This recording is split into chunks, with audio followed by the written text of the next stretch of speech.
Magandang hapon. Mabibilis na balita kasabay ng uwian, hapunan at pahinga. Mga up-to-date na balita ngayong araw ng Lunes, garantisadong mabilis lang to.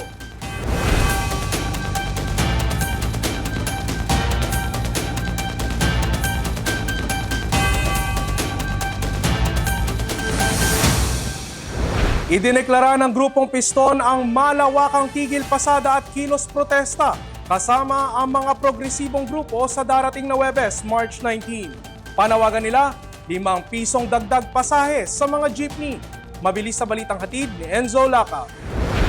Inanunsyo kaninang umaga ni Piston National President Modi Floranda kasama ang ilang progresibong grupo sa Welcome Rotonda ang gaganaping welga at tigil pasada sa darating na March 19. Ayon kay Floranda, malaki ang epekto sa mga tsoper ng patuloy na pagtaas ng diesel. Anya, 3,600 pesos ang gagastusin kada araw ng mga driver sa pagpalo ng diesel sa 110 pesos kada litro. Tinulugsa rin ni Floranda ang ibibigay na subsidiya para sa sektor ng transportasyon. Anya, di pa ito aabot sa 2 araw na pangkrudo sa mga jeep.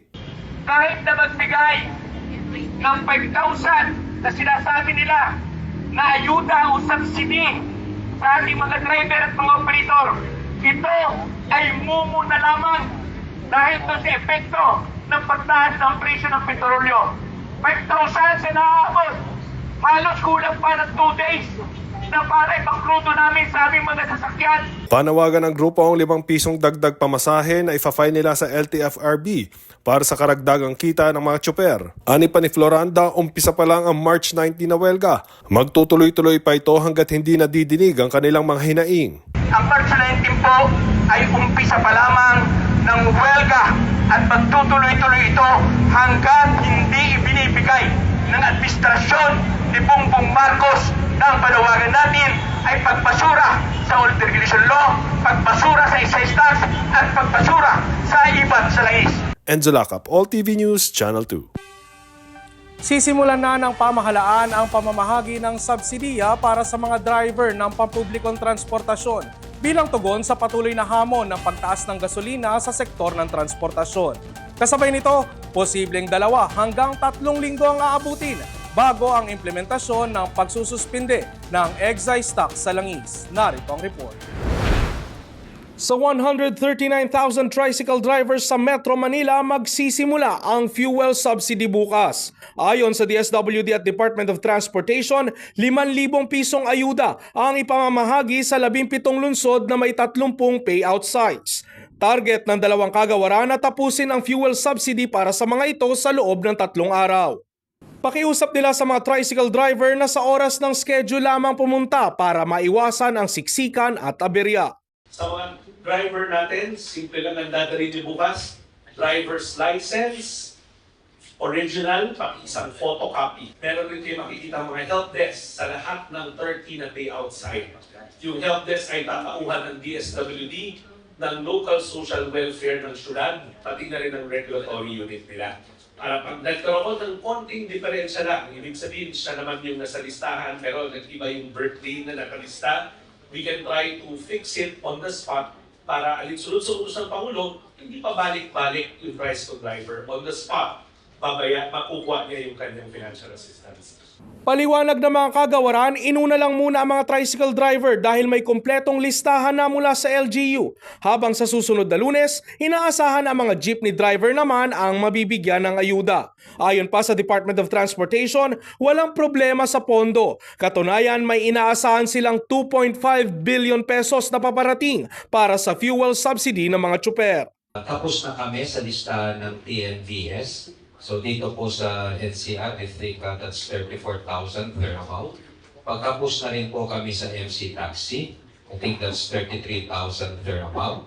Tapos yung delivery riders natin, ito nga po yung kaninang sinasabi ko, we need to have a cross coordination with DICT. Kasi ang target beneficiaries natin dito is more than 140,000 per amount.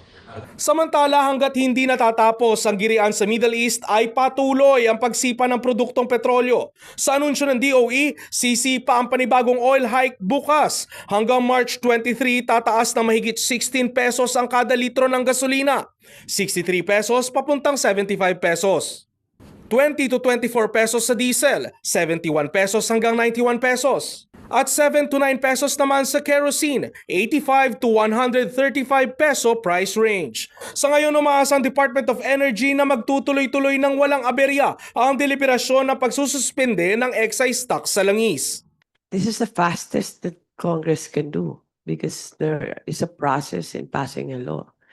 For you to remove taxes, whether it's VAT or excise tax, it has to go through our legislative process. And there are, and that's how democracy works. So they actually finished this. If they do finish it they'll finish it this week, and that's a matter of less than 2 weeks after the president announced it. Oras na maisabatas ito, 6 hanggang 10 piso rin ang maaaring ibawas sa presyo kada litro. Kaugnay naman ng patuloy na pagsipa ng langis, nakaamba ang bahagyang taas pasahe sa mga pampublikong transportasyon kung saan bukas ay posibleng mag-anunsyo ang LTFRB sa detalye. Arestado ang 3 Pinay sa United Arab Emirates matapos silang mag-post ng mga video online na may kaugnayan sa air defense interception at pag-atake roon. Mabilis na balitang hatid ni Michelle Guiliang. Sa inilabas na mga litrato ng gobyerno ng UAE, makikita ang 2 Pinay na kabilang sa 25 inaresto dahil sa pag-post ng content sa social media na nakakapinsala sa national defense nito. Ayon sa Emirates News Agency, pinag-utos ni UAE Attorney General Dr. Hamad Saif Al-Shamsi ang pag-aresto sa kanila. Sa hiwalay na anunsyo, makikita ang 10 iba pang inaresto dahil rin sa pagpapost ng video ng pag-atake sa UAE, ang isa sa kanila ay isa pang Pinay. Sasailalim sila sa expedited trial bilang paglaban ng UAE government sa pagpapalaganap ng maling impormasyon at AI content na nakakaapekto sa peace and order roon. Batay sa investigasyon, ang iba sa mga inaresto ay nagpost ng videos ng interception ng missile sa UAE, ang iba ay gumawa ng videos gamit ang AI at mayroon ding pinupuri ang military aggression. Binigyan diin ng Attorney General ng UAE government na ang pagpapalaganap ng misleading content sa social media ay isang criminal offense dahil ito ay nakakaapekto sa public security at inilalagay ang defense capabilities ng UAE sa kompromiso. Samantala, sinabi ng Philippine Embassy sa Abu Dhabi na mahigpit na nitong minomonitor mga report kaugnay sa mga inarestong Pinoy.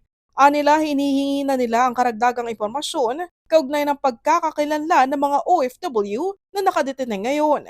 Muli nitong inabasuhan ng mga Pinoy sa UAE na maging maingat at responsable sa paggamit ng social media. Pinaiiwas rin ito ang mga Pinoy na mag-video ng mga sensitibong security-related content. Sa ngayon, wala pang impormasyon mula sa Department of Migrant Workers kung nabigyan na ba ng mga abogado ang mga inarestong Pinoy. Samantala, 343 Pinoy mula sa Riyadh, Saudi Arabia ang nakauwi na ng ligtas matapos maipit sa gulo sa Middle East. Michelle Guiliang para sa All TV News, Channel 2. Sa sports balita, bagong career high ranking ang naitala ni Pinay tennis sensation Alex Ciala bago sumabak sa Miami Open. At Carl Yulo sumungkit ng gintong medalya sa men's floor exercise sa FIG Artistic Gymnastics World Cup sa Turkey. Umangat sa 29th spot ang World Tennis Association ranking ni Pinay tennis sensation Alex Ciala bago ito sumabak sa Miami Open ngayong linggo. Hindi man pinalad makapasok sa semifinals ng Indian Wells, ay naging magandang performance nito sa nasabing torneo. Kaugnay niyan ay muli nakakuha ng first round bye si Ciala at nakaabang sa mananalo sa pagitan ni Laura Sigemund at Petra Marcinko sa round of 64 ng Miami Open. Nagpakita ng angking galing si Carl L. Drew Yulo matapos niyang masungkit ang gintong medalya sa kakatapos lang na FIG Artistic Gymnastics World Cup Series na ginanap sa Antalya, Turkey. Nagtala si Yulo ng 14.100 points para pataubin sina Eamon Montgomery ng Ireland na nakakuha ng 13.833 points upang masigurado ang silver medal, habang si Ray Elry Zapata ng Spain ay naglista naman ng 13.333 points para masiguro ang bronze medal.